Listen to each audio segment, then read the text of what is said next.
తాకట్లో ఉన్న మీ బంగారాన్ని విడిపించి ఆ రోజు ఆన్లైన్ రేటుకి కొంటాం. Sharma gold company. వాగర్థావివ సంపృక్తౌ వాగర్థ ప్రతిపత్తయే జగతః పితరౌ వందే పార్వతీ పరమేశ్వరౌ. సదాశివ సమారంభాం శంకరాచార్య మధ్యమాం అస్మదాచార్య పర్యంతం వందే గురు పరంపరాం. ఆదిత్యాయ చ సోమాయ మంగళాయ బుధాయ చ గురు శుక్ర శనిభ్యశ్చ రాహవే కేతవే నమః. శృంగేరి జగద్గురు పీఠాధిపతులకి, కంచి పీఠాధిపతులకి నమస్కారములు తెలియచేసుకుంటూ కార్యక్రమాన్ని ప్రారంభిద్దాం. ఇక గమనించుకున్నట్లయితే మార్చి 7వ తారీఖు నుంచి 15వ తారీఖు వరకు 12 రాశుల్లో జన్మించినటువంటి వారికి ఏ విధంగా ఉండబోతుందో తెలుసుకునే ముందు గ్రహ సంచారం తెలుసుకుందాం.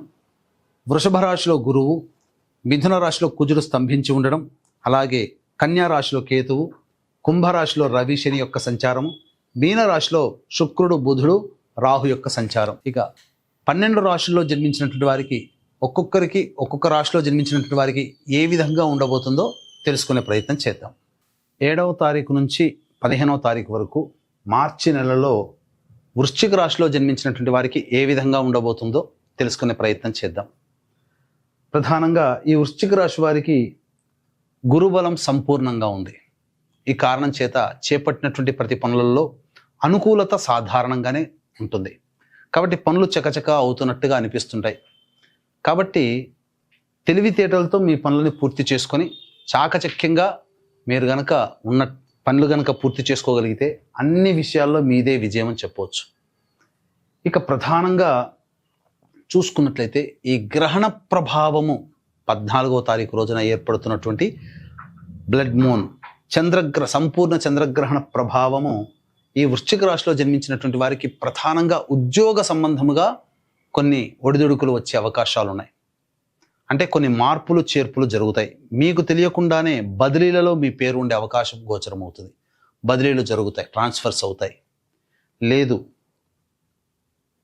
ఏదైనా కానీ నిరుద్యోగస్తులు ఉంటారు కదా, వాళ్ళు చేసేటువంటి ప్రయత్నాల్లో వాళ్ళు అనుకున్న దానికంటే తక్కువ స్థాయి ఉద్యోగం లభించే అవకాశాలు రావడం, తద్వారా కొంత ఇబ్బందికర పరిస్థితులు అనేటువంటి ఎదురవుతాయని చెప్పవచ్చు. ఇక ప్రధానంగా చూసుకున్నట్లయితే గృహ సంబంధమైనటువంటి విషయాల్లో కీలకమైనటువంటి నిర్ణయం తీసుకుంటారు. అమ్మకాలు కావచ్చు, కొనుగోలు కావచ్చు, ఏదైనా కానీ గృహ సంబంధముగా వాహన సంబంధముగా మార్పులు జరగబోతున్నాయి. ఇది తథ్యం. ఇక ప్రధానంగా చూసుకున్నట్లయితే రాశ్యాధిపతి కుజుడు అష్టమ రాశిలో స్తంభించి ఉండడం, ఇది కాస్త దెబ్బ. అంటే మీ యొక్క అభివృద్ధికి చూసి కానీ, లేకపోతే మీ యొక్క పనితనాన్ని చూసి కానీ ఓర్వలేని వాళ్ళు వెనక నుంచి చేసేటువంటి ద్రోహ చర్యలకి మీరు బలి అయ్యే అవకాశాలు ఎక్కువగా ఉన్నాయి. అనగా శత్రుఘోష, నరఘోష ఎక్కువగా ఉండబోతుంది. కాబట్టి జాగ్రత్తలు పాటించండి. ముఖ్యంగా ఏ వ్యాపారస్తులకి బాగుంటాయనంటే ఫుడ్కి సంబంధించి, ఎడ్యుకేషనల్ బిజినెస్, మరియు అలాగే జ్యువెలరీ బిజినెస్, కర్రీ పాయింట్స్, పండ్ల వ్యాపారస్తులు, పూజా స్టోర్స్, రెస్టారెంట్స్, హోటల్ బిజినెస్ రంగంలో ఉన్నటువంటి వాళ్ళు, గార్మెంట్స్, రెడీమేడ్ గార్మెంట్స్, అలాగే క్లాత్ ఇండస్ట్రీస్లో ఉన్నటువంటి వాళ్ళు, పత్తి ఈ సంబంధించినటువంటివి, మరియు బ్యూటీ పార్లర్లు, బొటిక్లు నడుపుకునేటువంటి వాళ్ళు, వీళ్ళకందరికీ కూడా యోగదాయకంగా ఉంటుంది. అయితే ఈ చెప్పినటువంటి రంగాల్లో ఉన్నటువంటి వాళ్ళు ధనాదాయం చాలా చక్కగా ఉంటుంది. కానీ వ్యాపార విస్తరణకి మాత్రం సమయం అనుకూలంగా లేదు. ఇది ప్రధానంగా చూసుకోవాలి. ఏ వృత్తిలో వాళ్ళకి బాగుండదు? రైతులు, ఎలక్ట్రానిక్స్ అండ్ ఎలక్ట్రికల్ రంగము, మరియు ఈ న్యాయవాద సంబంధమైనటువంటి వృత్తులు, రియల్ ఎస్టేట్ రంగంలో ఉన్నటువంటి వాళ్ళు, ఎడిబుల్ ఆయిల్స్ మరియు ఆటోమేటెడ్ రంగంలో ఉన్నటువంటి వాళ్ళు, చర్మ సంబంధ వ్యాపారస్తులు, అలాగే ఈ సిమెంటు, ఇసుక, స్టీల్ రంగంలో ఉన్నటువంటి వాళ్ళు, వీళ్ళందరూ కాస్త జాగ్రత్తలు పాటించండి. తొందరపడి నిర్ణయాలు తీసుకోకండి. సమయం అనుకూలంగా లేదు. వ్యాపారం మాత్రం నత్తనడకనే మందకొడిగా సాగుతుంది. ఏ మాత్రం కూడా కలిసి రాదు. కాబట్టి ఈ చెప్పినటువంటి వ్యాపారస్తులు జాగ్రత్తలు పాటిస్తే చాలు.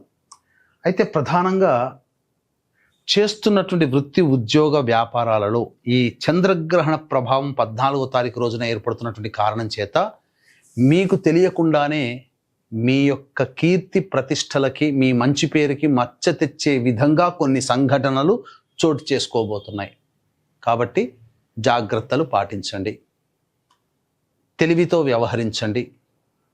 ప్రతిదాన్ని కూడాను అబ్జర్వేషన్లో ఉండి సమస్య నుంచి వచ్చినప్పుడు బయటపడే ప్రయత్నం చేయండి. నిరుద్యోగస్తులు ప్రయత్నిస్తే తప్ప శుభ ఫలితాలు పొందలేరు, కావున జాగ్రత్తలు పాటించండి. ఇక ప్రధానంగా సంతానం కోసం ఎదురు చూసేటువంటి వ్యక్తులు చక్కగా సంతానానికి సంబంధించినటువంటి మంచి వార్త వింటారు. వివాహ సంబంధాల్లో మీకు వివాహ సంబంధాలు కుదురుతాయి, తద్వారా మంచి జరుగుతుంది. అన్ని విషయాలను చెప్పవచ్చు. ఇక ఏతవాత చెప్పొచ్చేది ఏమిటంటే, ఈ చెప్పినటువంటి విషయాల్లో మిశ్రమ ఫలితాలన్నింటినీ కలుగుతాయని మనం చెప్పుకున్నాం. అయితే 7వ తారీఖు నుంచి 15వ తారీఖు వరకు రోజువారీ కార్యకలాపాలలో ఏ విధంగా ఉండబోతుందో మనం తెలుసుకుందాం. 7వ తారీఖు రోజున ప్రధానంగా అన్ని విషయాలలో మీకు అనుకూలంగా ఉంటుంది. రాని బాకీలు వసూలవుతాయి, ధనపరమైన సమస్యలు తీరుతాయి. పెద్దల సలహాలు సూచనలు పాటించడం ద్వారానో, లేకపోతే పెద్దల యొక్క అనుగ్రహం మీకు కలగడం ద్వారానో మీ సమస్యల్ని మీరు పరిష్కరించుకుంటారు.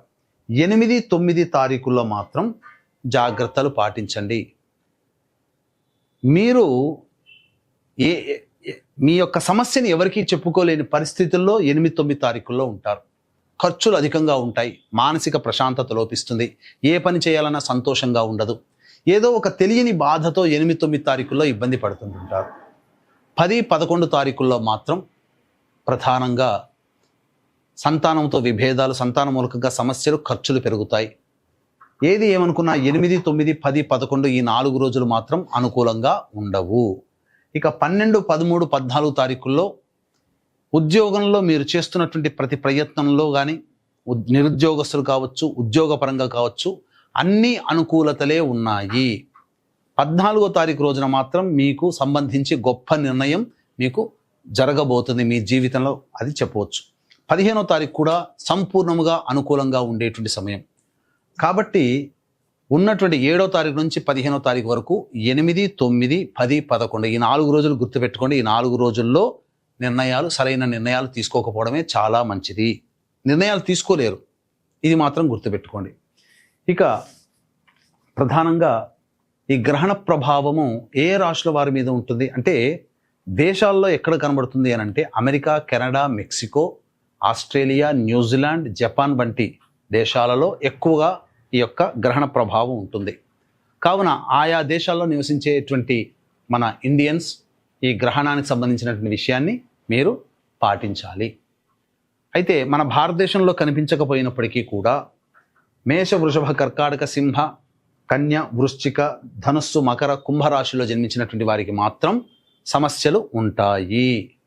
అదేంటండి, మన భారతదేశంలో కనిపించదు కదా? అవును, కనిపించదు, కానీ నియమాలు పాటించాల్సినటువంటి అవసరం లేదు. కానీ ఈ ప్రభావం మాత్రం ప్రపంచవ్యాప్తంగా ఉన్నటువంటి మానవుల మీద పడుతుంది. కాబట్టి ఈ యొక్క సంబంధించినటువంటి గ్రహణ దోష నివారణార్థమై మన పీఠం ఆధ్వర్యంలో మేష, వృషభ, కర్కాటక, సింహ, కన్య, వృశ్చిక, ధనుస్సు, మకర, కుంభరాశుల్లో జన్మించినటువంటి వారికి గ్రహణ దోష నివారణ హోమాలు పర్ హెడ్ 2100 రూపాయలకి చేయించడం జరుగుతుంది. 14వ తారీఖు రోజున ఉదయం 9 గంటలకి ప్రారంభమవుతుంది. అవకాశం ఉన్న వాళ్ళు కార్యక్రమ తదనంతరం కాంటాక్ట్ చేసి మీ గోత్రనామాదులు నమోదు చేసుకోవచ్చు. అలాగే ఈ దైనందిన జీవితంలో వచ్చేటువంటి సమస్యల పరిష్కారం కోసం ప్రధానంగా ప్రతిరోజు సుబ్రహ్మణ్య భుజంగ స్తోత్ర పారాయణం, కాలభైరవాష్టక పారాయణం రోజుకి 3 సార్లు పఠించండి. ఈ చెప్పినటువంటి సమస్యల కంటే ఇంకా విభిన్నంగా మీ యొక్క జీవితం నడుస్తుంది అని అంటే, మీ యొక్క జాతకంలో నడుస్తున్నటువంటి గ్రహ దశాంతర దశల యొక్క ప్రభావాలు. కావున దగ్గరలోని మంచి ఉపాసనా పరులైనటువంటి జ్యోతిష్యులను సంప్రదించి వారి సలహాలు, సూచనలు కనుక పాటించినట్లయితే మరింత మెరుగైనటువంటి జీవితాన్ని పొందుతారని తెలియజేయవచ్చు. సర్వం శ్రీ ఉమామహేశ్వర పరబ్రహ్మార్పణమస్తు.